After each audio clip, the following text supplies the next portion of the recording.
I did get influenced into making some not very bright decisions, to be honest. And one of them was to do with drug use and get on steroids. And with steroids, then came a lot of Class A's.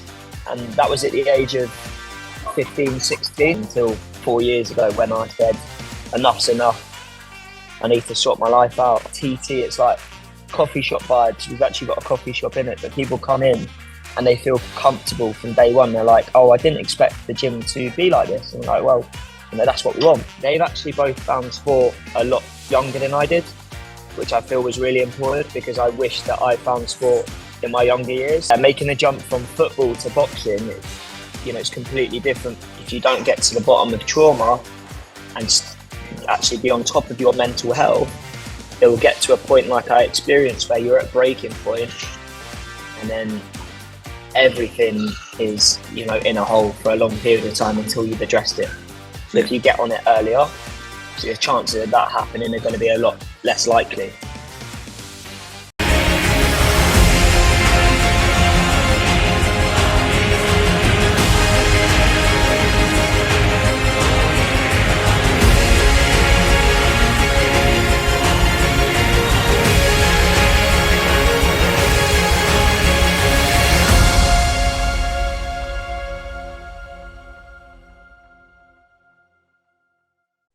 Hello and welcome to a brand new episode of Sportscast Jersey. Today we are joined by boxing businessman Cameron Elliot. How are we doing today, Cam? All good, mate. Morning was a little stressful, but it's all been resolved now. So I'm working from a coffee shop, able to chill with my second coffee of the day. And yeah, life is good, man. We go on. Good stuff. How are you? Yeah, I'm good. I'm glad I finally got you on. It's been a long time discussing it, so it's good to sit down and do it. Yeah, man, good to be on at last. And Yeah. Both our diaries have been super busy by the looks of things. So yeah.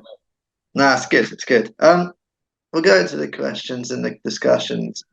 As always with all my guests, I always ask, have you always been sporty since a young age? yeah, so I think I got into football at like the age of 10.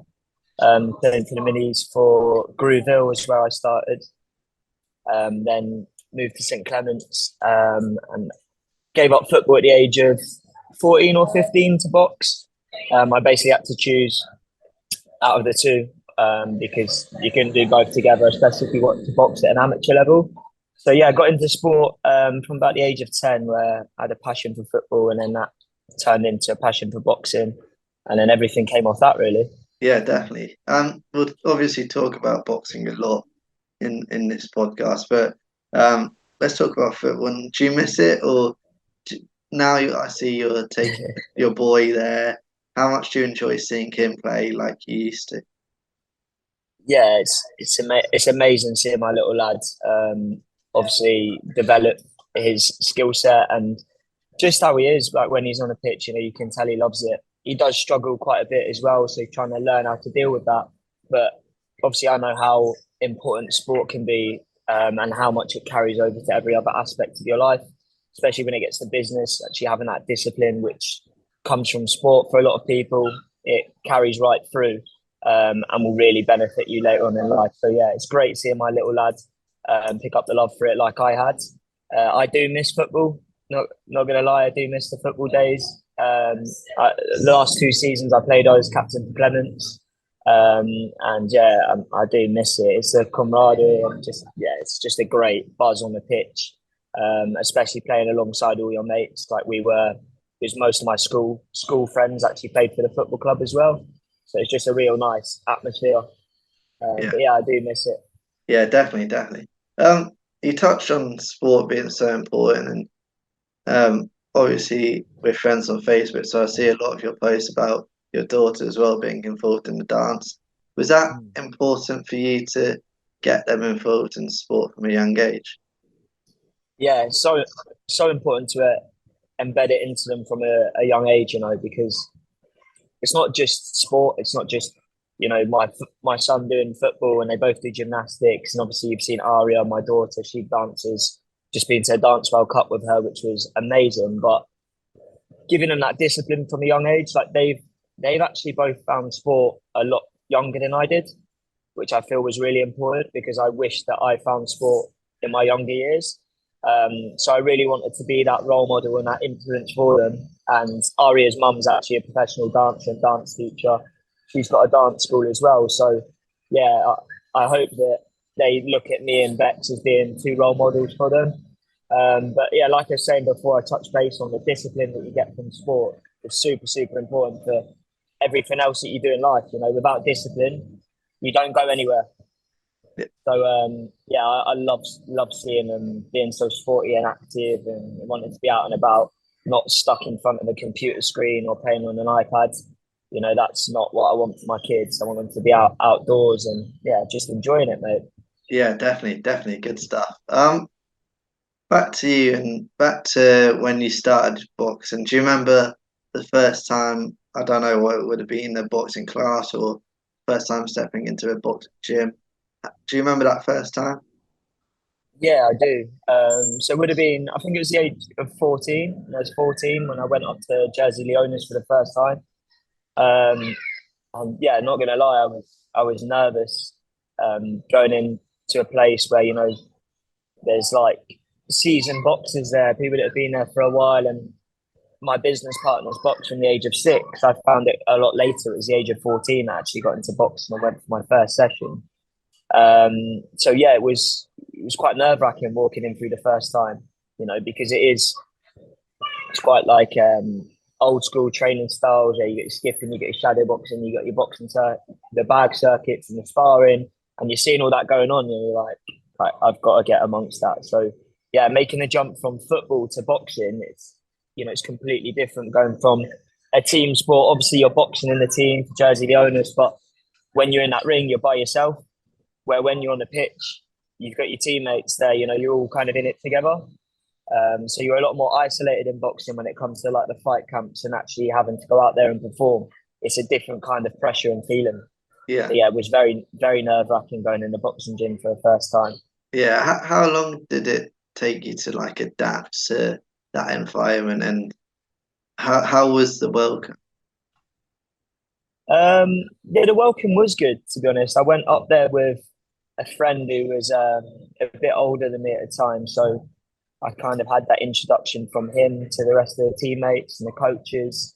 And back then, basically, we had Dave Thompson was our boxing coach. He unfortunately passed away with cancer a good few years ago now, but I look at him as being a role model, like a father role model. Like he really taught me not only a lot about boxing, but a lot about life. And I came from a family that didn't have much money, so like he bought me my first pair of boxing gloves. He bought me my first pair of boxing boots, and he just put all of his time and energy into me. We'd stay like an hour after the sessions, and he'd be teaching me, you know, we do this combination, or you need to do this with your head, you need to do this with your feet, and he just spent lots of time with me, like gave up his own time for people that he kind of believed in. So yeah, we had a really nice relationship, and I was actually visiting him in the hospice before he passed away.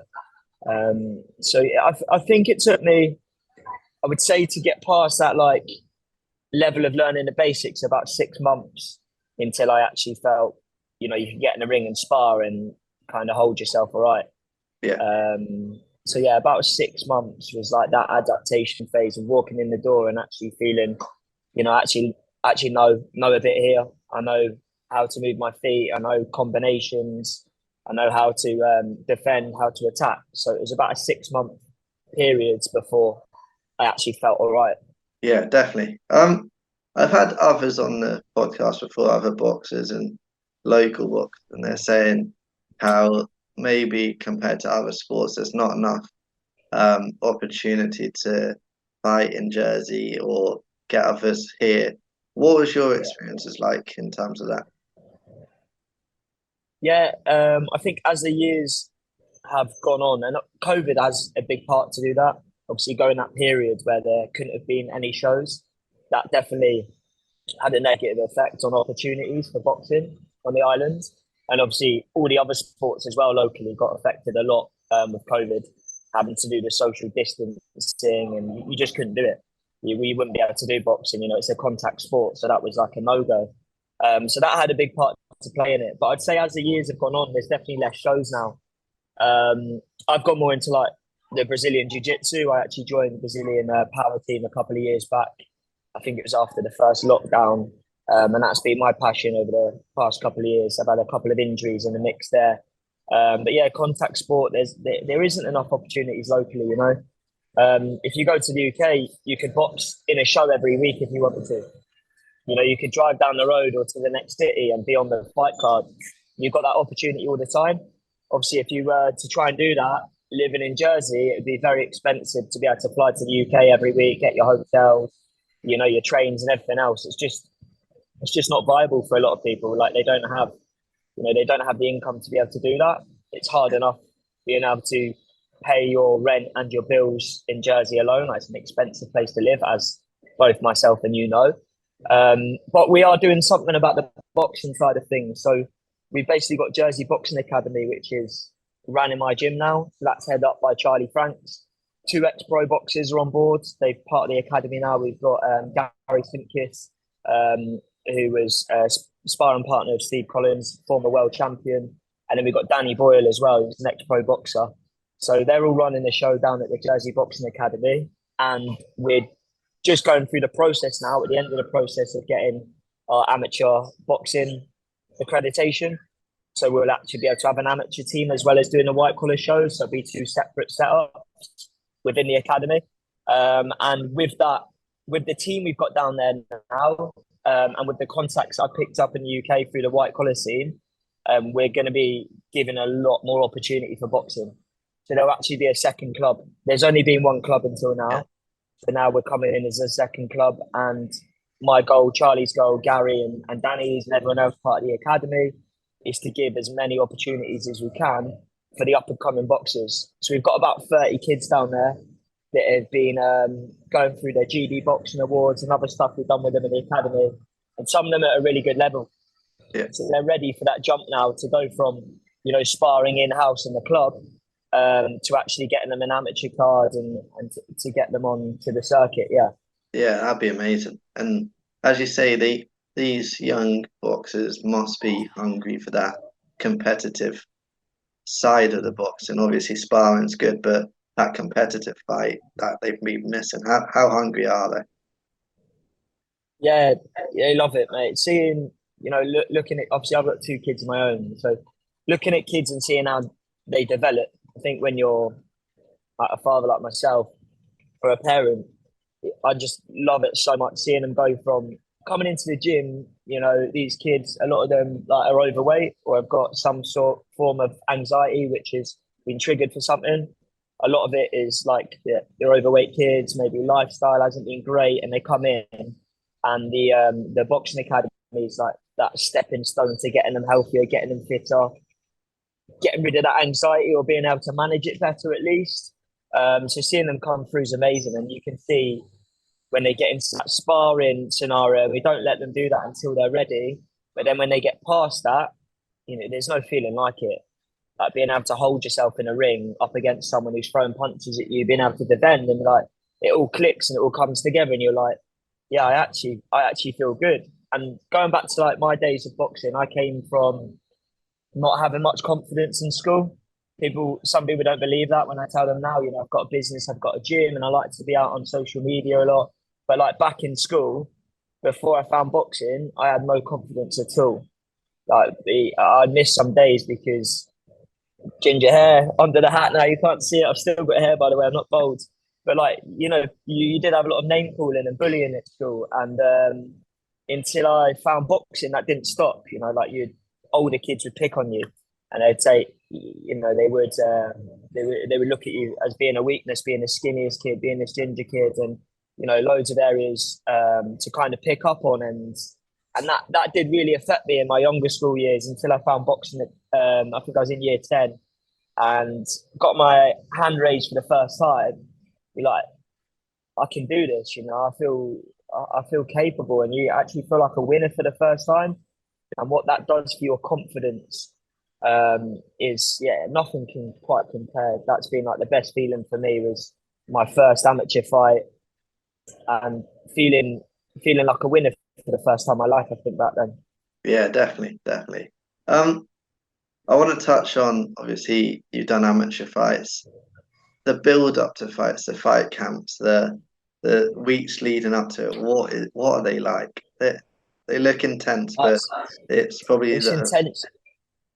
Yeah, it is intense, man. And obviously, 14, 15, that's when, well, my mates anyway, they're out drinking, obviously underage, but that's what they'll be doing on a Friday, Saturday night. You're in the boxing gym, you're not there. So you have to make all these sacrifices and like completely isolate yourself from your social group because that is your life.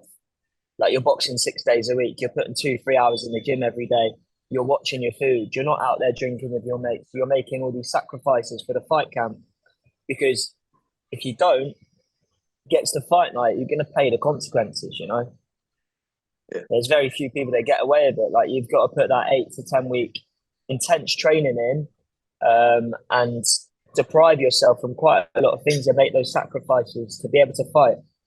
But yeah, it's intense mentally and physically. Obviously, the training's really tough, but like that mental battle of like, no, I can't see my friends tonight. Like I've got to go out and do hill sprints, so I've got to be at the boxing gym for 2 hours. Or out on Sundays, we're doing Mount Bingham. That was the hill sprint Sundays. We'd be doing steps at Fort Regent, and yeah, that was a training regime for an 8 to 10 week period every fight camp. yeah, yeah, amazing. It's Um, intense, man. yeah, it's incredible. I want to talk about moving on from not from boxing, but to your personal life. Yeah, Um, obviously, you've spoken about it a lot with other people and what have you, but mm. you've struggled with your mental health. You've had your battles. Um, what have been your toughest moments, or talk to us more about what you went through when you were at yeah, your worst. yeah. So like going back to the start, I think a lot of it comes from like trauma and being in situations when I was a kid, which you don't it doesn't come to the surface till later on, because you just kind of like bury it to the bottom of the pile, try and do things to kind of escape the actual pain. And then it gets to a point where it gets too much, and it definitely did that for me. But yeah, like drugs, I found drugs at quite a young age. I actually found drugs when I wasn't able to box. Um, so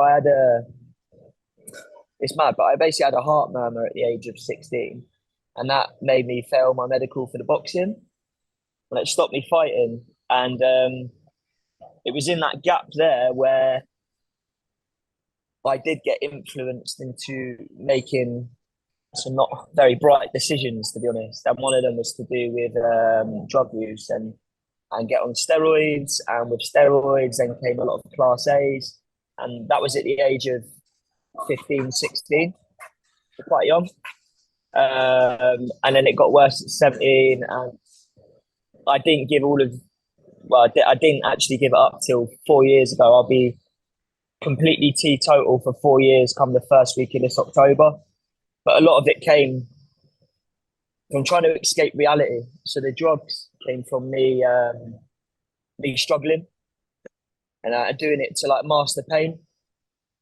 And obviously, it makes the pain worse when you actually have to deal with it later on.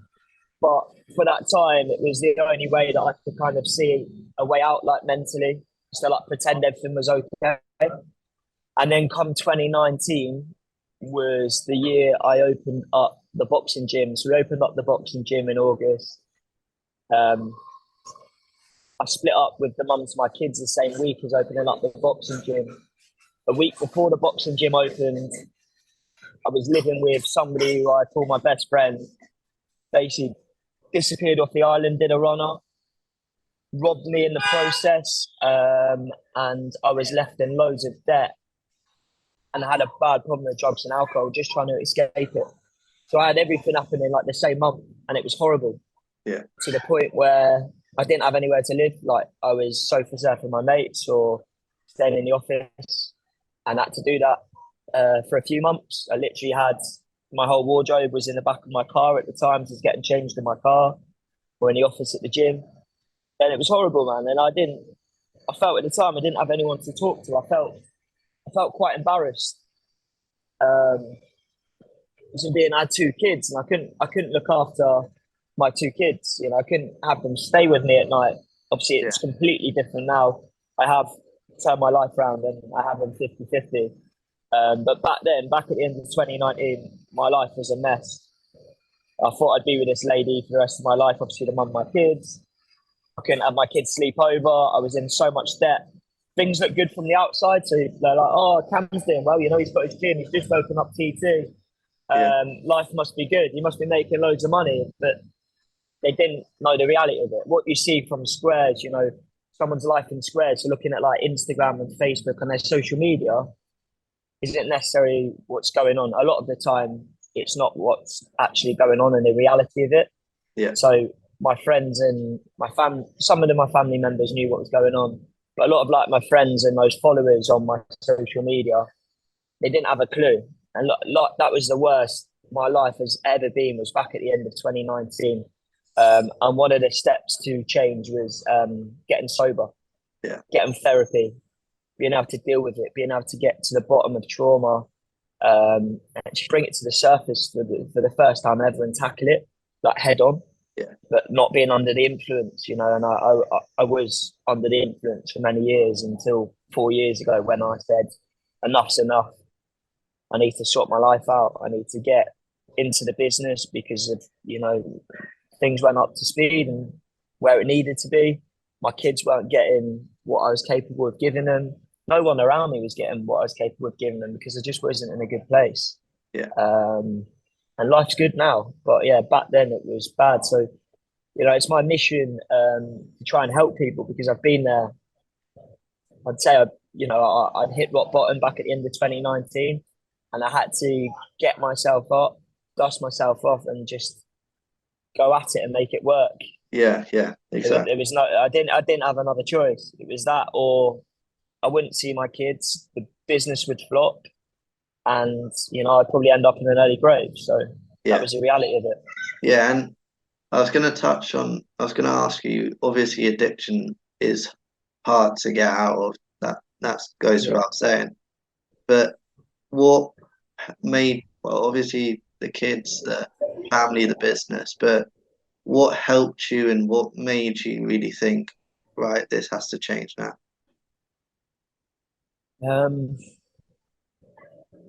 I had a couple of close calls, mate, to be honest. Like, I woke up, I've been in intensive care. I was there for a couple of days. That was before I gave it up, years before I gave it up. But I did have a couple of really close calls. A really bad one in Amsterdam when I was 21. Ended up taking something that I shouldn't have, thinking it was something else. And I had to like take like 2 weeks off work, had like psychosis and other things, and it was terrible. So it was a couple of close calls. And then I think it was when I split up with my kid's mum and couldn't see the kids and spend the most nights just crying and waking up and just like trying to put on a brave face for all my clients and work that day from 6 in the morning till 9 at night, coaching all the way through, just trying to stay busy. But yeah, I was just in a bad place, mate. You know, I was crying myself to sleep. I was waking up in the morning. I was like, look, things have got to change. But I think the turning point was my kids. Like saying, Dad, why aren't we sleeping with you tonight? And, you know, trying to like hide that and trying to, you know, mask it, not lie to them, but like, don't have anywhere for you to stay. Like that was the turning point. Now that them conversations I had with my kids and just knowing, look, you've got to turn it around because they need you. Like they need a role model. At the middle, you're not a role model. You're anything but. And people are like, oh, you've always been a good dad. So like that's for me. I knew I could have been better, and now I'm always striving to be better in everything I do. But I think I'm a pretty solid dad right now. I've got my priorities in check. The kids come first. I'm very kind of set in stone with my working hours. And if the kids have got activities, it's like nothing comes in the way of their activities. Where before it's like just be as busy as you can. And now it's not that. Like I'm very wise with what I like time management and who I give my time. I'm very selective of that, and that's majorly down to having two kids. Yeah, And I want the best for them, and I want to give them everything. yeah, for sure, for sure. Obviously, um, the steroids addiction came through the training as well. Now you have your own kind of business and your gym, your how much do you want to help others not go down that route and train the right way, the way that Yeah, the way that's natural in a way. yeah. So yeah, it's mental. So as I've kind of like escaped addiction and steroid abuse and everything else, and like battled through my mental health struggles, I've really changed the demographic of who we attract at the gym, and that's a lot to do with like Tom as well, actually. So we're two dads. He's got two kids. I've got two kids, and we can relate to like busy parents and people that haven't got much time, that have got really stressful jobs and demanding careers, and they need a solution that fits in for their health and fitness to actually give them time back, give them energy back. It's like even though you're putting 3 hours a week to be with us and train with us, you're gonna buy back so much time because now you're gonna have more energy. You're not surviving off caffeine just to get you through the day. You're not going to be stressed out. Obviously, kids are stressful, and there's going to be times and you lose your head a bit, but you can definitely manage it better when you've got yourself in a good place. So now we help predominantly over the age of 40s. We attract over the age of 30s in our advert, but 9 times out of 10, they're over the age of 40. They've never done anything before. They're quite intimidated by mainstream gyms, and they come to us, and we've got a really unique place like TT. It's like coffee shop vibes. We've actually got a coffee shop in it, but people come in and they feel comfortable from day one. They're like, "Oh, I didn't expect the gym to be like this." And we're like, "Well, that's what we want. We don't want a gym with loads of mirrors and in that intimidating atmosphere." And when I got into personal training, that's how it was. It was always comparing yourself and looking in the mirror multiple times in your session. And with that, like people become ill as well, right? Like I definitely had when I was doing the bodybuilding, it was so obsessive to the point where you were ill in a way. You did have eating disorders because like everything was weighed to the gram. It's like I can't have this because it's going to change my shape, and you were literally like looking at every calorie, and that's how it was. Where now we're like, no, look, this is a lifestyle change. This is how you can do it for the rest of your life, where you're still able to have a social life, you're still able to enjoy dinners out with your kids, and you're not going to beat yourself up about it. You're not going to look in the mirror. Like there's no mirrors at TT, and be like, oh well, where's the mirrors? And I'm like, oh, I don't want that. And they're like, where's the machines? And it's like, I don't want rows and rows of machines, and people like go on them and don't have a clue what they're doing. Everyone is led by a coach. Every session's coach led. Okay, so people can't come in my gym and do their own thing because I don't want that. I want people to actually be doing stuff correctly and have that support, be part of that atmosphere and be part of that community. Like TT is a very unique community, and nothing will compare with it because we're always investing so much time to make it like that. And we have done since the start, since the boot camp days. So yeah, it's completely different. Where before, at the start of my PT career, when I was bodybuilding, that's how I was training people. It was like, look, we're going to get you like the best before and after. Rarely put out before and after photos now. That's not part of our marketing plan because we have real people speaking on video and testimonials telling us about the meaningful changes we've made to their life and how much better their life is now with us in it compared to before. It's not like, look, I got my 6-pack in 5 months. Here's my 20-week transformation or my 12-week transformation, because it's boring. You see that all over your social media all day long. We don't want to be like that. We want to stand out from the crowd, and we're the best at what we do and helping real people get real results and be part of something really special. Yeah, yeah, it is brilliant. How proud are you? Do you sometimes sit back and maybe when the gym's empty or when it's really busy and think we've made this? Yeah, I'm a lot better at reflecting now, where before I think I used to be terrible at it. And like I wasn't very good at taking compliments and feedback, and I would just be very hard on myself. where now I'm not actually coaching much. I only coach for a few hours a week now. I do all the stuff behind the scenes. So I do the marketing, I do the sales, PR stuff, any corporate gigs, obviously organising the boxing shows, all of that. That's a full-time job in itself. So I like to be there, making sure everything's moving in the right direction. But I still show my face. I still try and get to the gym and show my face at least once a day. And yeah, when I'm down there and I can see the team coaching, I'm like, yeah, this is amazing. You know, putting a video on Instagram, and you're like, we've created this. Like, we've worked hard. We've made a lot of sacrifices, lost a lot on the way, but we've got this to show for it now, you know? And I think going back to that question there, I was in Portugal with my girl. I took her for the Dance World Cup a few weeks ago. That's the first time I've been away and not felt anxious because I know the team are so solid and doing such a great job and all the systems are in place. So I don't need to be there. I'll check in with them. I can't switch off my phone for a week, not going to lie. But if I'm checking in with them and, you know, like a half an hour a day, some days not even that so much when I was away for 9 days, just making sure everything's good. If anyone needed anything, they needed me to make any decisions because they weren't comfortable making themselves. But the gym can run without me now. You know, I can do my part of TT from anywhere in the world. I like to be the face of it. I'll be the face of it for a very long time. But we've got it to a place where I don't need to be there for 60, 70 hours a week like I had to at the start. Yeah, yeah. It's brilliant, mate. It's brilliant. Before we go into the future and I ask you about that, one last question is white collar and how much do you enjoy putting on those shows and seeing their progress over those camps? Yeah, they're hard work, not gonna lie. I think a lot of people don't realize like logistically how hard they are to put on. So now we used to have an events management team. I took on that role at the start of this year. We've done 2 shows already. So I'm managing the events, I'm promoting them and trying to make sure that like the day-to-day operations obviously running smoothly as well. So a bit of everything on my part. But yeah, they're great. I think the biggest thing with the white collar shows is just giving people an opportunity.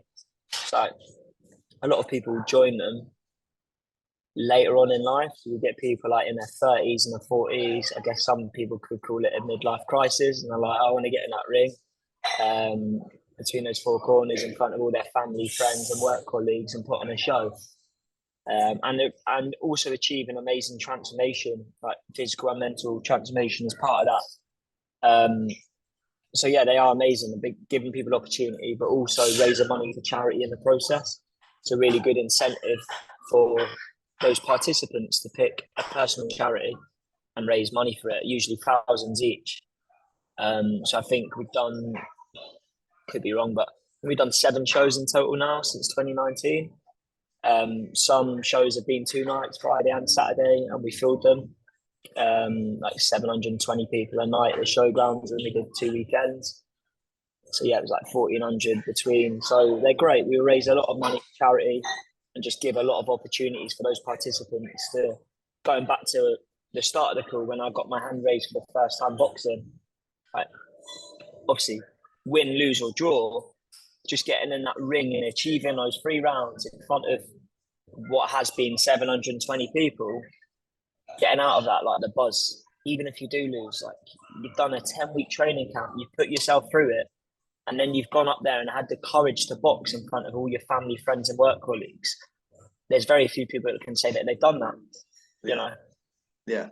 If they look at their like social group, there's very few people that actually do it. They're like that 1% or that couple of percent of people that would actually have the courage to do it.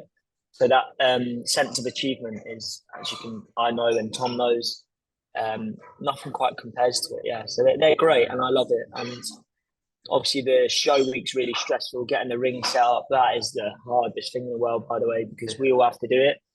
And people don't realise how long those boxing rings, unless you're in the sport, how long they take to put up. Sometimes 5-6 hours. You're missing a part. You're having to go somewhere to get a part for a boxing ring, or like the show can't go ahead, so they're stressful. And then you've got the D-rig of taking it all down. You know, we haven't got a team that can just do that. We've got to do the dirty work ourselves, get our hands dirty, and that's like a whole week process to be able to get that done. But I love them. I do love them, and having the feedback off the guests saying they've had a great night as well. They are amazing. We've postponed our next one because we had we basically couldn't put on 10 fights in the camp. There was a couple of dropouts and sponsors didn't fall through. So our next show is now going to be on the 17th of November. But that would have been 3 shows this year, so I'm happy with that. It was meant to be 4. It's going to be 3. Next year, we're going to have 3 to 4 on top of the amateur shows that we're going to put on. We've got some bigger and better venues for next year already confirmed. And we want to get some like pro shows or fights organised for the island as well. So yeah, it's just looking at being bigger and better all the time, you know. They're great, and we do themed events, as you've probably seen from your social media. So I want it to be different in the sense of like when people dress up, it's not just like the dinner boxing where, you know, it's just like black suit. I didn't want that. Like, I want it to be different. So every show's been a theme. So we've done the Gatsby, we've done Peaky Blinders, we've done Las Vegas, we've done all these different themes, and like it's a different thing for people to dress up for. Yeah. And you know, seeing the photos after the weekend, it's like amazing. Yeah. Everyone dressed up with Baker Boy hats for the Peaky Blinders thing. And like I was in the Royal Yacht after that one. So that was 4 days before Christmas in 2019. Literally the whole yacht was full of hats. Yeah. I was looking at the bar. I remember I was with Kevin Mitchell, who was our guest that came over. So he's ex-Commonwealth European champion. And I was with him after the show, and we stood at the bar, and I just looking around. I was like all these have come from the event, you know. And I put that on, and that's pretty amazing.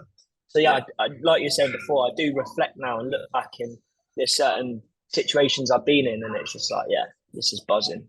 We've worked hard to be able to achieve that, and seeing how good of a night people are having as well, and being part of that, yeah, it's amazing. Yeah, definitely. Finally, I guess the only place to finish a podcast is looking into the future. What's next for you, the business, personally, yourself, and yeah, what should we expect in the future? Yeah, I guess let's start with TT because that's first on my mind. So the goal with TT is to get to like full capacity by the end of the year. So we're on target of achieving that. So we basically got an operating capacity. We're not a mainstream gym, so we've got a set amount of members that we can facilitate for our sessions and our program. So we're on track to achieving that before 2024, basically. And then next after that, I don't know, potentially look at a second gym for TT. I'm big about doing more for the community and being able to create even more of an impact for our members, getting them involved with stuff on a monthly basis. That's definitely the goal for the next 12 months. So yeah, that's a goal for TT. Potentially have 2 gyms, but I don't know if it's. I want to keep that work-life balance there. And like I said to you before, I'm really selective of how much time and who I give my time to now, because I've got 2 kids and they're young, and I don't want to miss any special moments, and I don't want them to miss out on any opportunities too. So I've always got to weigh that up with that work-life balance. For me personally, I want to be able to compete a lot more in jiu-jitsu. So now we've got another full-time coach on board as of actually Wednesday. We started back the box Wednesday. So that's freed up some coaching hours for me to be able to put into my, not just the business, but my personal training, you know, the training for myself. So jiu-jitsu would be one of those, and get out and compete and try and do that a few times a year. I love it. I've done 1 competition so far. I've got two silver medals in that, so that was pretty good. Then I dislocated both elbows, unfortunately. So I'm actually booked in with a physio on Monday to get that sorted. Got a bit of a knee issue going on. But yeah, it's like jiu-jitsu. I want to compete in that. And then I want to do some kind of mad challenge next year. I haven't done a marathon yet, but I've already got my head set on kind of like an ultra before the marathon. I'm always like that, you know, it's all or nothing. But I want to do a real big personal challenge for me next year to be able to put, you know, my mental and physical everything I've got into that. So that's on the cards for next year for me personally. And then I don't know, there might be an exit plan in 5 years' time. So when my girl's done her primary school, potentially relocate. Yeah. I've thought about that as well, because I want to create a life for me and my kids now, which it's what I want. It gives me freedom. It gives them freedom and gives me opportunities. And there's no, I don't have to be here at this time doing this. Like, I set up a business to be able to give me the time I want for myself as well. And you don't see that at the start, and you get, so stuck into it. And this is why, like, I can't coach the hours I was coaching before, because if I do that, I can't take an outside perspective and being able to grow the business. It doesn't happen. You can't do both, right? People are like, oh, we don't see you. It's like, well, I want to grow the business. I want to get us to full capacity. I will still show my face and be the face of the brand. But then there's got to be an exit plan as well. Like, my plan is not to have a gym for the rest of my life, and still be 50, 60 and having to personal train and show up at the gym every day. Like, I don't want a life like that. Some trainers like it, and they'll train and they'll be PTs in 50s and 60s. So I'm not saying that there's one set way and right way of doing things. But for me and for my kids, my family, it may not always be in Jersey. We may relocate, because I was in Portugal, and like, the way of life there is amazing, And I know we're lucky here. We've got beautiful beaches and it is a beautiful island. But when I was there, I felt super chilled out. I know I was on holiday, but just like the way people are, you're just not really stressed, man. And I'm like, I want that. And I guess I could do what I do for TT out there, because I did in a way when I was there for the holiday, even though I only went on my phone for like half an hour a day. I was still signing people up, still doing the market and making the change to the adverts, still doing some bits for the boxing shows. I can do all of that from anywhere. Like, I'm speaking to you today in a coffee shop, and I can work some days hopping from one coffee shop to another, and that's how my day is. I'm still doing work, but I don't have to be at the gym doing it. Yeah, absolutely. And final question. Obviously, we've talked about mental health today. How important do you think these conversations are, and what are your kind of tips with anyone who might be struggling, be that addiction or be that mental health in general? Yeah, I guess it's a stigma around it, especially for like male mental health. But a lot of guys have got this like pride thing where they don't want to give up their pride.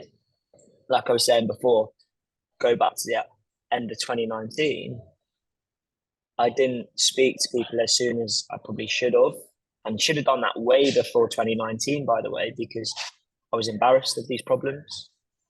Like, well, what are people gonna think of me if I do speak? And I guess there's a lot of, there's men and women in the same boat, but predominantly males that don't want to give up their pride. It's like that masculine thing of being the alpha. Like, you've got no worries, you've got no problems. You have to be strong all the time. Like, if you speak and admit that you're struggling, like, that's a weakness. It's like, it's not. Look, if you don't get to the bottom of trauma and actually be on top of your mental health, it will get to a point like I experienced where you're at breaking point, and then everything is, in a hole for a long period of time until you've addressed it. So if you get on it earlier, the chances of that happening are going to be a lot less likely, And it's coping mechanisms. Like, you can't. Trauma's always going to be there if stuff's going on, and it can be, it can be anything really. But like addiction as well, and like you have to overcome that. But speaking to people definitely helps. And I'm trying to do something at the minute as well. I've got a lot on, but I'm trying to set up a mental health charity and get the boxing to be a big part of that, and the white collar shows we do to support it. But actually fund like private therapy for people. So like, if I go back to my story and back in 2019, I had no money. I was in a serious amount of debt. I'd obviously just opened up the gym. People thought, life was amazing from the outside, but the truth of it, the reality of it, it wasn't. Like, I was in a serious amount of debt. Like, being honest, like over 100 grand, and like people won't sleep at night. I was in that boat for a very long time, and I'm still tackling it at the minute. So that was a big part of mental health and really struggling. But I didn't have any money to pay for private therapy. And the system at the minute is like a 16-month wait, I believe, to actually be seen properly and to go through a course. It's too long. Yeah. Some people haven't got 16 months that they want to end their life that day, that week. If they don't get seen, obviously the chance of suicide and other things happening, self-harm, it's going to be very high. Yeah. So I want to set up this charity, organization, non-profit, however we're going to start it, and it's going to fund private therapy for people. If they can't get seen by a private therapist in person locally, then we've got a whole list of contacts where they could get a Zoom call and have a face-to-face conversation with a therapist that doesn't have to be in here. Could be in the UK or Guernsey or wherever. I have some availability in the week to see people, but the charity will fund that because there's a lot of people that can't, they literally don't have the cash there to pay for therapy. I think it was my mum and my auntie, my grand, I think I had 3 sessions, different therapists, and they paid for it for me. I couldn't afford it myself. Yeah. That's what I want to set up to support that, and to help people with their mental health. But yeah, it's just getting out and just, if you've got going on, like, never be afraid to say what's on your mind and what people may think of it. The way I look at it is, if somebody is going to judge you and try and have an opinion on something, they're not worth having in your life anyway. Like, you don't need to be around those people. You should be surrounding yourself people. If people are going to judge you, like, they should be there to support you. Yeah. You're not always going to hear what you want to hear or what you think you need to hear at the time, but you're always going to hear what you need to hear. Yeah. It's like, look, no, you got to do this, that. But yeah, just speaking to the right people and just not bottling it up. I bottled it up for way too long until it got to that breaking point and the pot got way too full and just exploded and everything was a mess. Yeah. I could have started tackling that way earlier to really prevent that or limit the aftermath of it, really, mate. Yeah, for sure. Cam, thank you for coming on for your open and honest chat today. Honestly, it's inspirational, and keep up the good work as well. Thanks, Dan.